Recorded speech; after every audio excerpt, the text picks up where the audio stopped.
Google has introduced a new disclaimer in Chrome's Incognito mode following a $5 billion lawsuit alleging the mode's misleading privacy claim. The updated blurb informs users about data collection, clarifying which browsing data is not saved and which Google can still access. This change comes after a federal judge allowed the lawsuit, which accused Google of violating privacy and wiretapping laws, to proceed.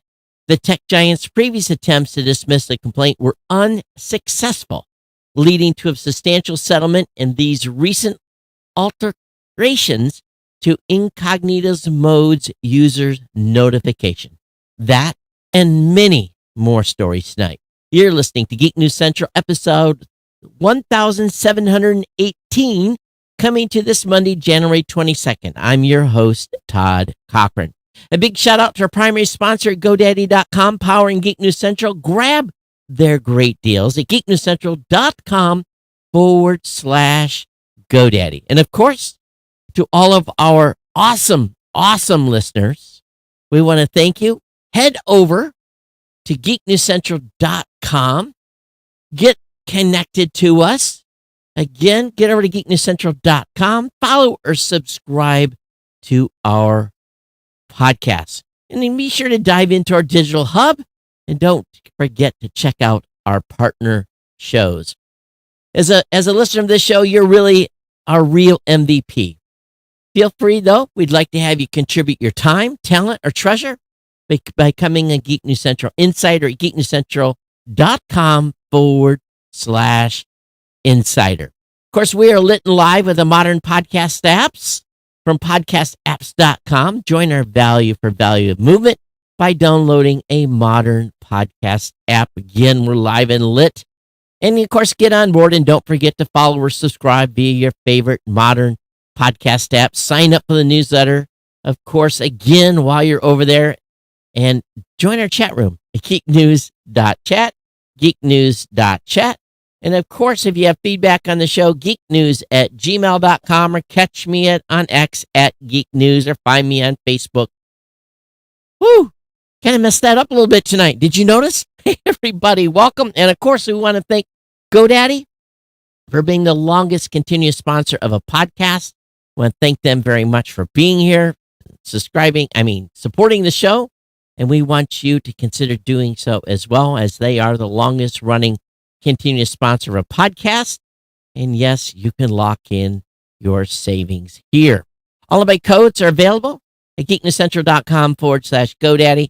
$11.99 for a brand new domain name, or $6.99 a month economy of hosting, which includes a free domain, professional email, and an SSL certificate for the first year. Again, $6.99 a month economy of hosting, which includes a free domain name, professional email, and an SSL certificate. Or $12.99 a month managed WordPress hosting, includes again a free domain, professional email, and SSL certificate, again for the first year. $12.99 a month managed WordPress hosting. Or get a free trial of GoDaddy Website Builder, your choice of personal business or business plus plans. That's a 1-month free trial.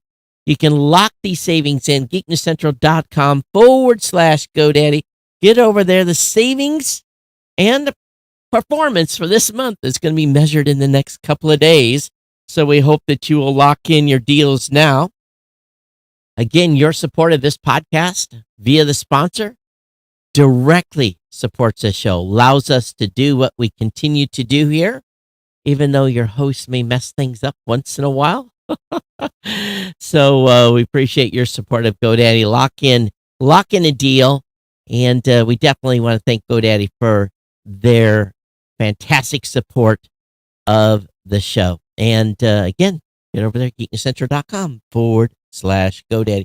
Hope everyone's doing well. Hey, here's the thing. Don't leave near the end of the show. I've got something special at the end of the show, something that we have not done on this show since probably episode 2 or 3. I'll let you guys be the judge. Maybe we did something before, but we're going to explain to you how your participation by using a new podcast app supports others in the podcasting space beyond me. And stay to the end of the show. Don't scroll ahead. Don't scroll ahead. We don't want you to do that. But if you haven't already, go to podcastapps.com, get yourself a modern podcast app. And this is not for live. This is for those of you that are listening to the show post live. And then buy some sats and, stream a few sats a minute to the show. And we'll show you at the end what we're going to do. So a little bit of exciting stuff for you. I am leaving for PodFest Orlando, weather allowing, on Wednesday. So I'll be down on Orlando Wednesday, Thursday, Friday, Saturday, fly back on Sunday. I'll be here for the show on Monday, and then we go remote for a while. But anyway, back here again for a show on Monday. No show Thursday because of traveling down to Orlando. So I want to thank all of you again, longtime listeners to the show. Thanks for being here. And this first article tonight is really a pretty amazing. You don't see Google making changes very often, and but apparently this lawsuit has been settled. Google's old disclaimer, which currently remains visible to most users, is more ambiguous, but this new one is very, very much full disclosure. And so the company agreed in December to they did. They actually doled out $5 billion. Though a judge has until February 24th to approve the settlement, Google's already working to prevent similar complaints, but again, altering its Incognito text. While only those using Canary, Google's early release experimental version of Chrome designed for Velvet, can currently see the disclaimer. The fact that it's even on Canary hopefully means it's coming to mainstream Chrome soon, probably in the next update. $5 billion on that. Brilliant. Because if you think you're incognito and you're not, well, you're not. And I think most people knew when their password app would still work and log you into websites. You kind of knew incognito wasn't everything that they said it was. So, very, very, very curious. Meanwhile, and for the ladies, this is an important one. Especially ladies that are going through menopause. Or if you know someone that's going through menopause. Now, it is no secret that women that have experienced menopause, some women get osteoporosis. And this is characterized by porous bones that can easily be fractured. If you are regularly exercising, and again, there's good, I'm not a doctor, but I know if you have been using your muscles and doing work after menopause, physical work, this will lessen the impact as well. But the FDA has provided clearance for a medical device called Osteo Boost. It's a vibrating belt that improves bone density in patients with osteopenia. Now, this is what leads to osteoporosis. The device was developed by a California-based startup called Bone Health, and in part with NASA, is the first medical device of its kind to get regulatory approval as a treatment option for postmenopausal women. 1 in 2 women who have experienced menopause get osteoporosis. The Osteo Boost belt is designed to prevent bone density from reaching the stage of where you get osteoporosis. It works by mechanically stimulating the strength of the bones in the hips and spine of a wearer and prevents the further progression of bone density disintegration. investigation. The blueprint of the technology from NASA research that was investigating ways to prevent bone density from weakening in astronauts. The belt should be worn for 30 minutes every day or at least 5 times a week for it fully to take effect. It delivers a gentle vibration that makes it easy to be worn pretty much anywhere or any time, such as during dog walks or washing the dishes. During clinical trials, CT scans shown that following the integration of the belt into the patient's care plan, bone density visually improved over time. In a study backed by NIH, women aged 50 to 60 lost 3.4% of their bone density by the end of 12 months without any intervention. Now listen to this shocking number. While patients who wore the belt only lost 0.5% of their bone strength. That's incredible. Current standards of care for preventing osteoporosis during osteopenia stage are mostly life suggestions that we can hardly hear at, such as a well-balanced and calcium-rich diet, frequent weight-bearing exercise, and reducing the risk of falls. Although lifestyle interventions such as exercise are beneficial to bone, the effect is small. The Osteo Boost shows promise in slowing the loss of bone density and strength and may fill the treatment gap. Now, Osteo Boost is still not yet available for sale, but you can sign up to get notified when the device is released. It is going to cost around $800. To get the device, you'll need a prescription from your doctor. Oh. So because it's an FDA device, so pricing may vary depending on insurers and copays. Bonehead's still working with insurers regarding coverage. While the price projection could have drastically changed, I believe the device could debut for about $800. So this is fantastic. What do men and women break as they get older? Hips. This is where a lot of issues happen, right? So this to me is very, very exciting. Osteo Boost. And this is fantastic. So link will be in the show notes. I know every one of you that listen to the show knows someone that has suffered from osteoporosis.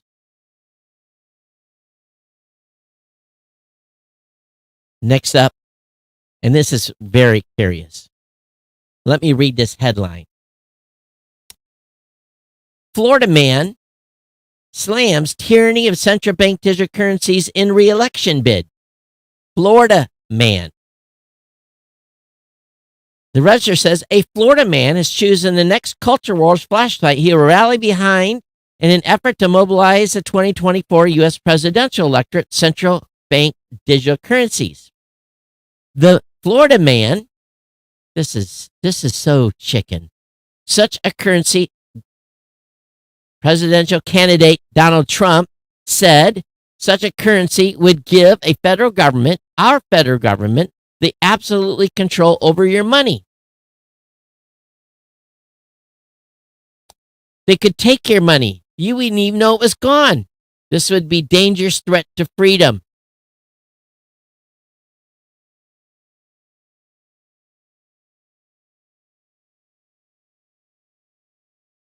Former President Trump promised he would block the CBDC from implementing digital currency. Now, this is the crazy part. Here's what the Register said. He's not entirely wrong. Would it make much sense to issue centralized tokens only to or undermine them, thus ruining their utility and acceptance? CBDC generally aren't a great idea in terms of privacy and surveillance. The U.S. government can already seize people's assets and snoop on their banking records. Of course, a CBDC would make that a whole lot easier, especially if smart contracts to some degree of programmability was involved. The U.S. Libertarian Party tweeted earlier this month that CBDC means giving the feds the ability to confiscate your wealth and violate your privacy on demand and must be stopped before they take root.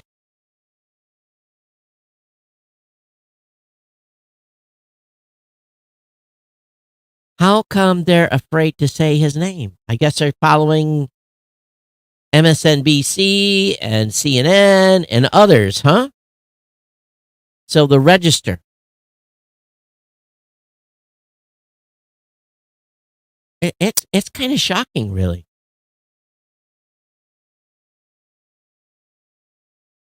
They agree with him in the article,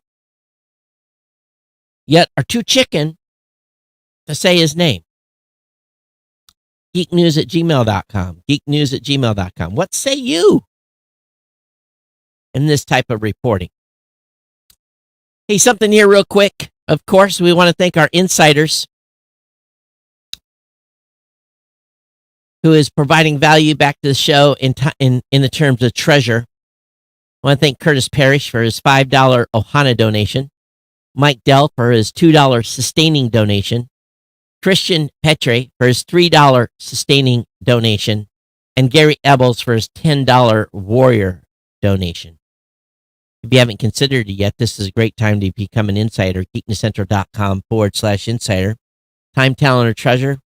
If you don't have the time or the talent to support the show, we definitely appreciate your treasure. And again, whatever you want to contribute, you can do that via the website. You can do that, of course, with fiat coupons from PayPal, or you can support the show with Satoshis as well by using one of those new modern podcast apps. We've had a number of folks streaming the show live. We definitely appreciate those of you that have. And thank you so much for your ongoing sats per minute as you stream the podcast on a new podcast app. Thank you so very, very, very much. Getting back to the content tonight. See if I can find my spot. CISA is now warning government agencies to patch the Avanti flaw immediately. The U.S. Cybersecurity Infrastructure Security Agency is warning government agencies to patch the recently discovered flaws as they're being used in a while to compromise vulnerable endpoints. The vulnerabilities were found in Avanti Connect Secure ICS and Avanti Policy Secure. Doesn't sound like they're very secure, and allows threat actors to run arbitrary commands on those endpoints. Thousands of victims since January 11th have been observed. Several successful exploitation of vulnerabilities. These affected products allows a malicious threat actor to move laterally, perform data exfiltration, establish persistent system access, resulting in full compromise of target information systems. Avanti is yet, oh my goodness, to release a patch. It was said, in the meantime, it released mitigation measures, which include importing an XML file into affected products, thus making necessary reconfigurations. These are 0 days that have been reported. Link will be up in the show notes. According to Tech Radar, Google search may be getting worse, and AI threatens to ruin it entirely, and I agree. A team of researchers led by Lepzig, Lepzig, Lepeg University, and Bauhaus University, and the Center for Scalable Data Analytics and Artificial Intelligence conducted a year-long research experiment to answer the question, is Google getting worse? An answer was essentially a resounding yes. The study wasn't specifically confined to Google, also analyzing the results from Bing and DuckDuckGo. The research-specific exam products review search terms, meaning that we shouldn't immediately panic. Search for short questions with factual answers, still return accurate results. For example, however, the study did find that across all search engines, higher ranked pages frequently showed signs of lower quality text. So things are changing. The study did note that Google performed better than Bing and DuckDuckGo in several key areas, and when reached for comment, a Google spokesperson concurred that the study itself points out that Google has improved over the past year and is performing better than other search engines. They also claim that Google has launched specific improvements to address these issues and highlighted other third-party studies found Google consistently serves higher quality results. But the machines are coming for the search. Yes, they are. A Google employee or employees have blasted profoundly boring management, which lacks visionary leaders amid layoffs. From the C-suite to the SVPs to the VPs, they are all profoundly boring and glassy-eyed. Diane Hirsch, Therault, wrote on her LinkedIn page on Wednesday. Therault reacted to the news Google was laying off several hundred people from its ad sales team. We know last week the company shed about 1,000 employees from its Pixel, Fitbit, and Nest divisions, a move that reportedly outraged staffers are particularly upset by the fact that CEO Sundar Pichai did not communicate directly with those affected.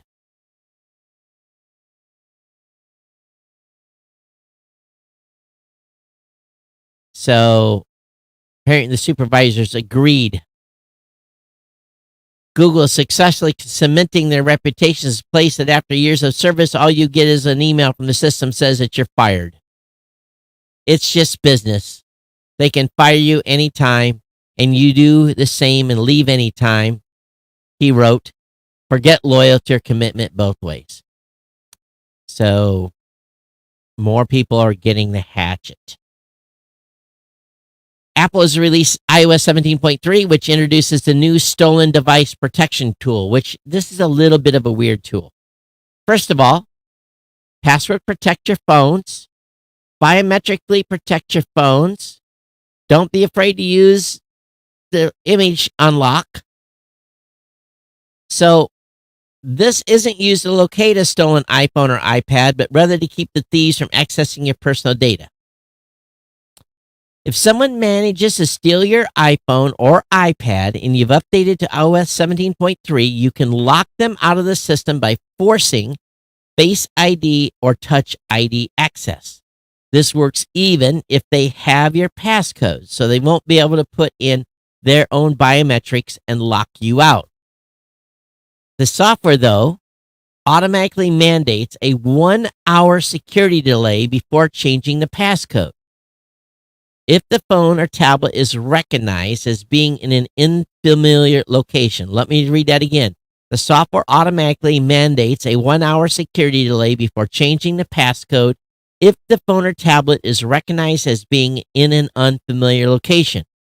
Stolen device protection won't stop thieves from doing their thing, but it'll make things harder for them. The tools available for both iPhones and iPads. What about MacBooks and all that? So there's some other stuff that's for Apple Music and AirPlay and stuff like that. So link is in the show notes on that.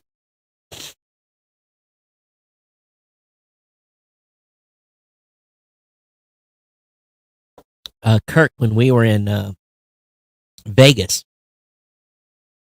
left his phone someplace, and he has both an iPhone and an Android. And we, was it his Android? Yeah, it was, or his mine his iPhone. One of the two. Which one was it? Oh, it was his Pixel. So we got on my computer. He opened an Incognito window. We went to find my Android. He logged in, and we found the location of the phone.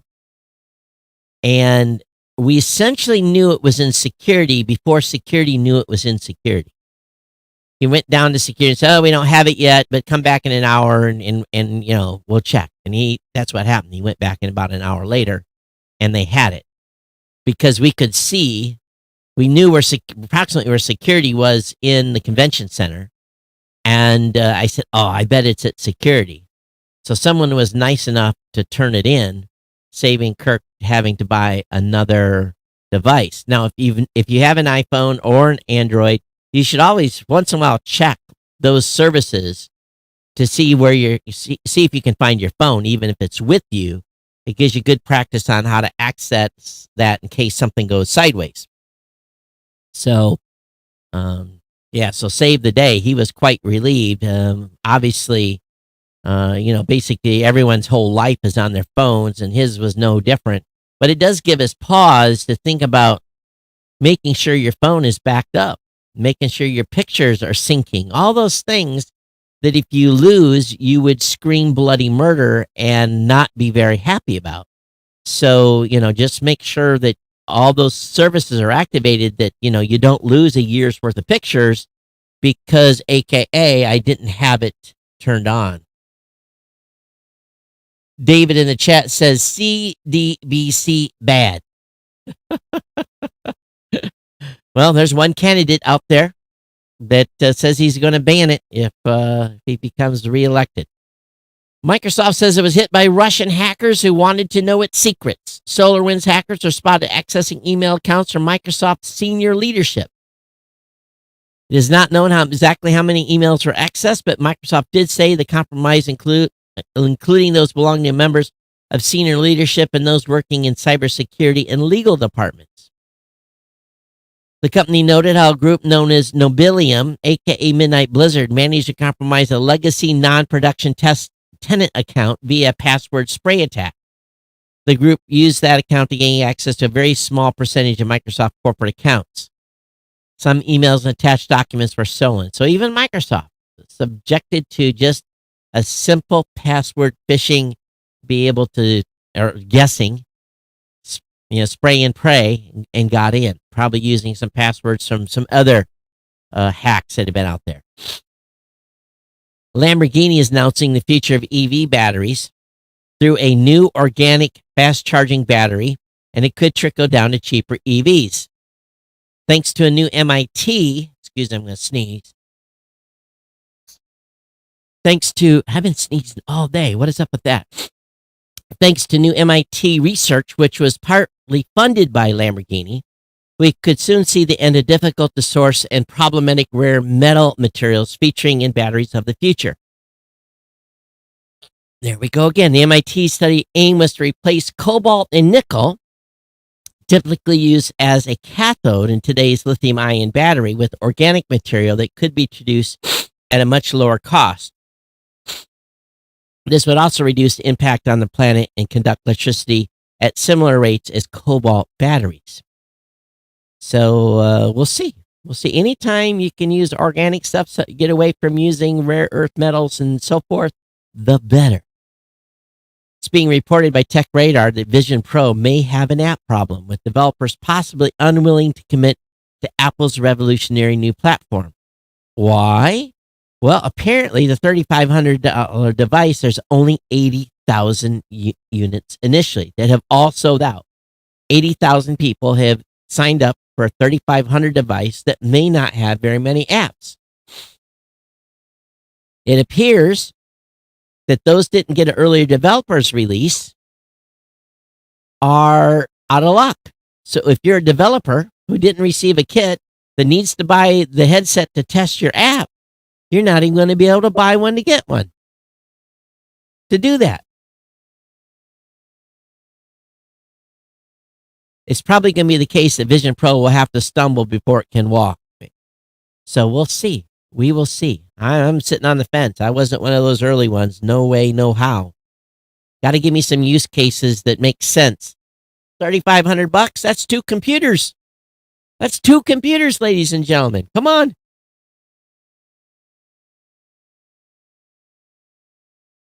Fortunately, NASA has restored contact with Mars helicopter Ingenuity after communications drop out on its latest flight. People have held their breaths on January 18th when they announced that they lost contact. It had been nearing its completion of its 72nd flight when it basically lost signal. It did officially regain communications with ground controllers, but they had to use Perseverance conducting a long-duration listening session to help pinpoint the signal. The team is, quote-unquote, reviewing the data to better understand unexpected comms dropout. Well, they probably got too far away, is what happened. But just think about this. That helicopter, you guys remember how long it's been on the surface? I had. Ingenuity launched to the Martian surface along with the Perseverance rover on July 30th, 2020, and landed less than a year later. So it's essentially been operating for 2+ years. So, but they had lost communication with it on descent the last go around. Apparel supplier for North Face Vans has admits that cyber attack led to a data breach of 35 million customers. So this cyber attack was disclosed to the SEC. Data breach to 35.5 million customers. That means they've purchased from a major brand like Vans, North Face, Timberland, Dickies, and more. You may have been impacted. Initially, VF warned customers the cyber attack experienced in December could have an impact on its holiday fulfillment, but it did not. So what did they get? They haven't said. Cyber attack doesn't say breach. Yeah, data breach. So what did they get of your data? Your name, your address. You know you can buy that stuff. You don't have to hack someone to get it. Meanwhile, Loan Depot discloses that hackers breached personal data of 16 million customers. A ransomware attack against the mortgage lender slowed down the business for over a week. The company took some IT systems offline, but faced a slow recovery. The company took to social media, complaining about payment issues, struggles to access their accounts, and even trouble closing deals on mortgages. By Friday, about 2 weeks since Loan Depots first came forward about the incident, seems like systems like customer portals and other internal sites returned back online. Again, they did fall victim to a ransomware attack.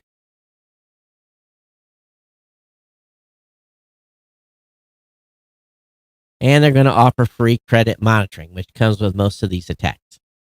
At the same time, Carnegie Mellon reveals it was hit by a cyber attack over the summer. About 7,000 students, employees, and contractors were impacted.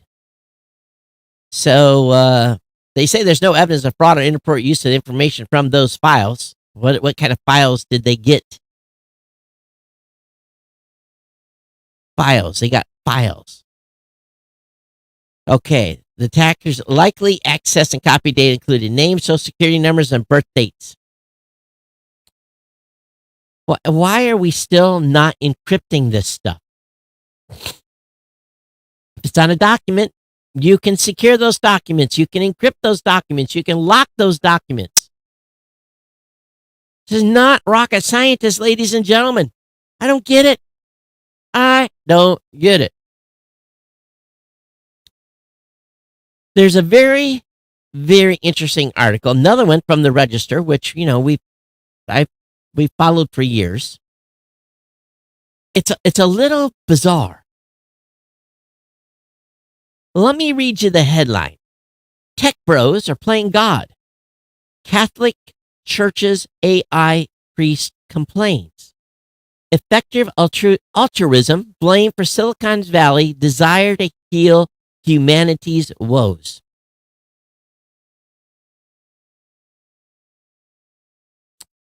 Franciscan friar Paolo Benenati is among the Vatican's preeminent voices on AI, on hand to steer the Pope on tech-related matters, including deep fakes.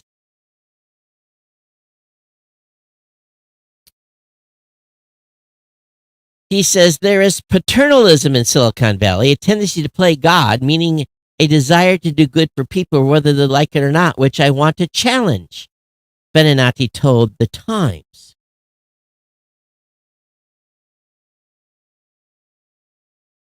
This is bizarre. He goes and talks about, should you save a drowning man if he's Hitler's father? He basically went on and made this thing and said, we cannot play God. We're not the saviors of the world. Oh. He says the Uber Tech Bros Brigade should, in fact, be more concerned with the use of AI by humans for unholy purposes than AI itself, said the friar. I am more worried about natural stupidity than artificial intelligence. This is a weird article. So those of you that are Catholic, please take time and read through this, because it's a little bit of a head scratcher. Do you think tech bros are playing God? What do you guys think? I'd love to find out your thoughts. geeknews@gmail.com. OpenAI bans long-shot presidential candidate bot for breaking terms and conditions. A ChatGPT-powered bot trained to mimic Congressman Dean Phillips, Democrat, Minnesota, the long-shot challenger to Joe Biden, is dead before it had a chance to move voters after OpenAI banned its developer for violating its terms and conditions.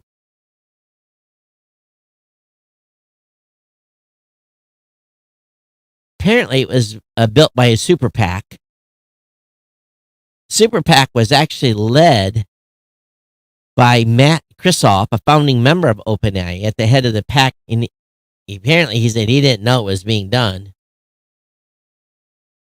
And the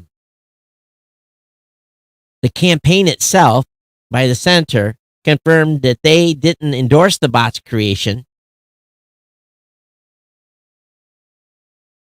He says the very nature of Super PAC means we legally could not discuss any aspect of what they're doing, a campaign spokesperson told us, adding that the campaign has no plan to create its own comparable AI candidate. You don't think they didn't talk and say, hey, we're creating a bot for you?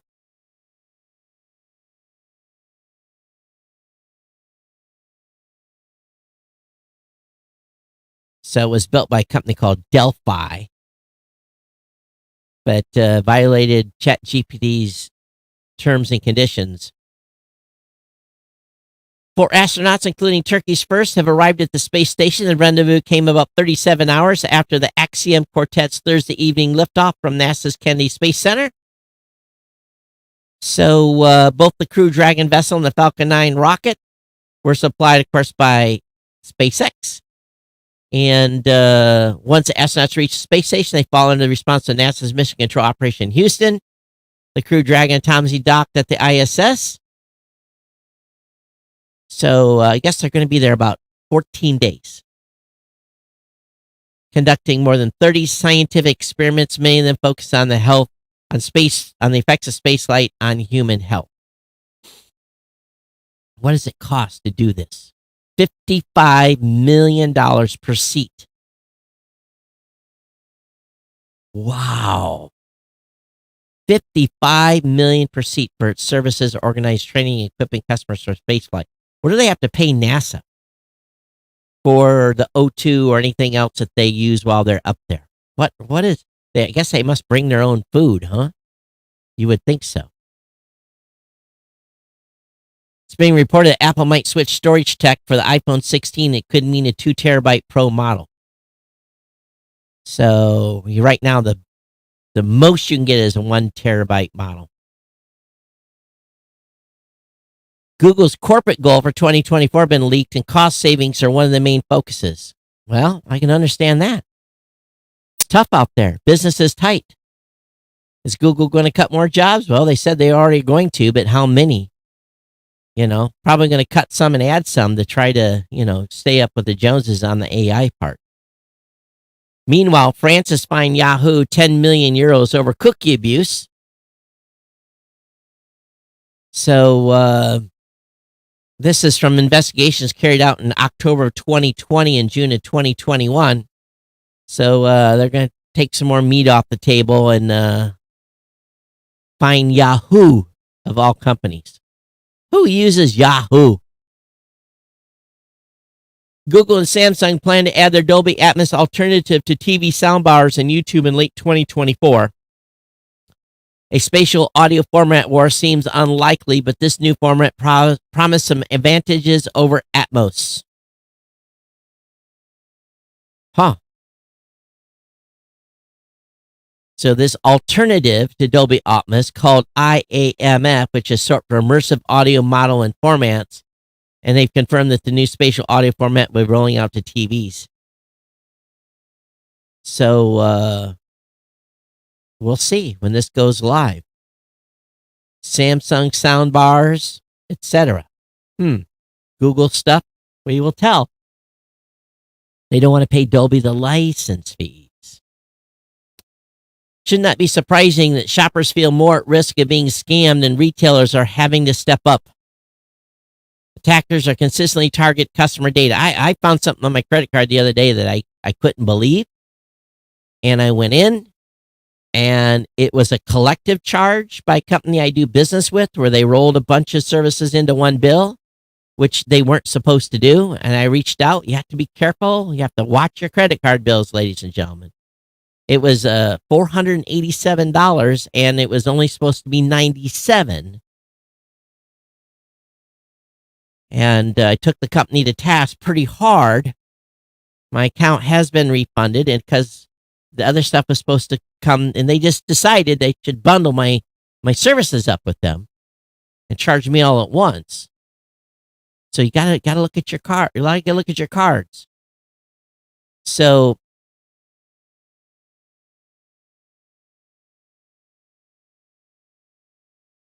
I think that we all, with the craziness going on in this world, we just gotta watch.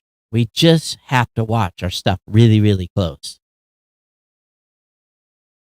And of course, with the situation at Apple, the Apple Watch may be missing a headline health feature. Here's what's going to happen. They have taken Masimo back to court. They're fighting in court. This appeal could last a year. What this is really about is money. That you can guarantee that the next Apple Watch is going to be designed with all the bells and whistles that they want, and at some point, Apple's going to write a check, a licensing check. And I'm sure it's going to be a big one, but Apple can afford it. So we'll see. You steal someone's IP or you infringe, you have to pay. So we'll see. We'll see what happens with this. Of course, we know AI app use is surging. That could be a major security risk. Cloud and AI apps are security nightmare, report claims. Beyond the limitations of artificial intelligence, enterprises are found to be accessing an average 20 different cloud apps, up to 14 over a period of around 2 years. Half interacted between 11 and 33 cloud apps monthly, and the top 1% were found to be using more than 96 different cloud apps. The growth in cloud interactions raises concerns about security. Users are 3 times more likely to fall for phishing scams than they were to download Trojans. Moreover, cyber criminals targeted a range of sectors, with cloud apps and shopping sites being among the top targets. Criminally motivated activities dominated attacks in 2023, with Russian groups leading the way. So, again, more scary stuff.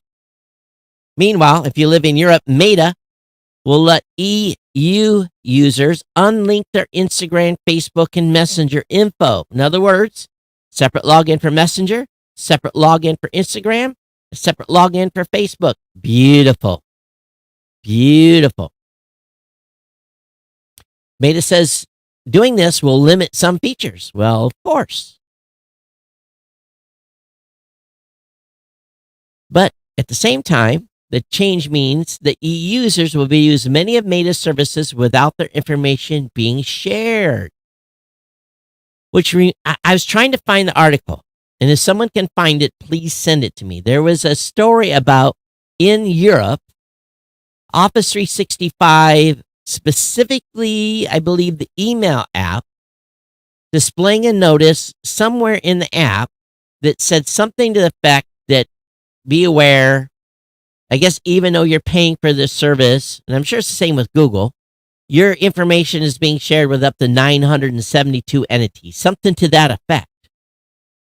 If anyone sees this, I heard about this on another show, please capture and send it to me. I want to know about this. I went searching, I did like a cursory search on Google and did not find what I was looking for. So, if you find that article, fire it over to me. I definitely appreciate it. All right, don't go. I got something special for you guys tonight, or today, or whenever you're listening to the show. But before I do, geeknews@gmail.com. Geeknews@gmail.com is the email address. Don't forget to consider becoming an insider. geeknewscentral.com/insider. If you cannot donate your treasure, then consider in contributing time or talent. Submission of articles, submission of episode art, submission, just anything you can do to help promote the show. Talking about us on social media. And let me know that you do. It's a great way to promote the show with your time and talent. And if you're not willing to exchange or provide treasure, and if you are willing to provide treasure, become an insider. There's a place to make a one-time donation and or sign up for a monthly. Okay, we definitely appreciate it when you do. All right, so what I want to share tonight is if you are using a modern podcast app, from just a few seconds from now, when I start what I'm going to start, every sat that you donate, do a boost or live streaming sats, will go to this artist that I'm going to play a song that was played on another podcast I listened to. It's a gal named Abby Muir.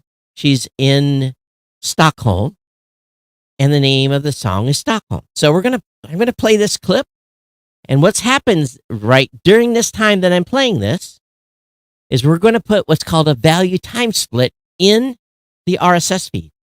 And instead of Satoshi's coming to my wallet, it's going to go to hers. So this is where we share the wealth.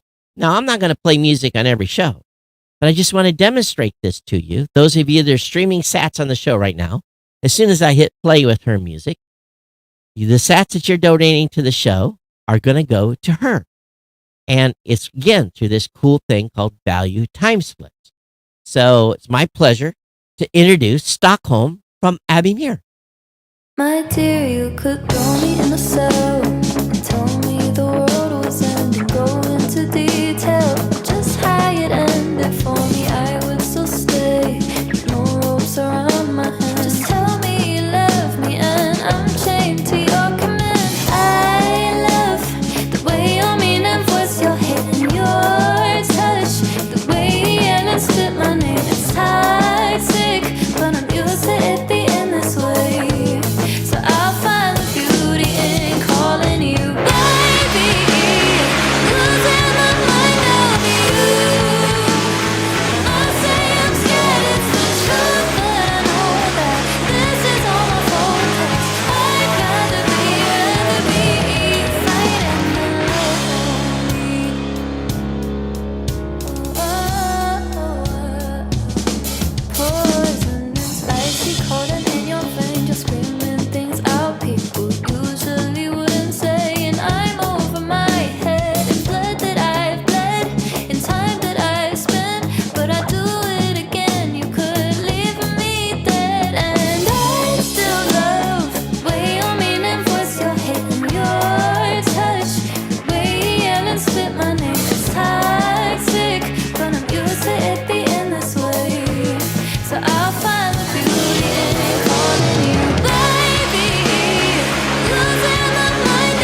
PodSafe podcast music from Abby Muir, ABIMUR.com.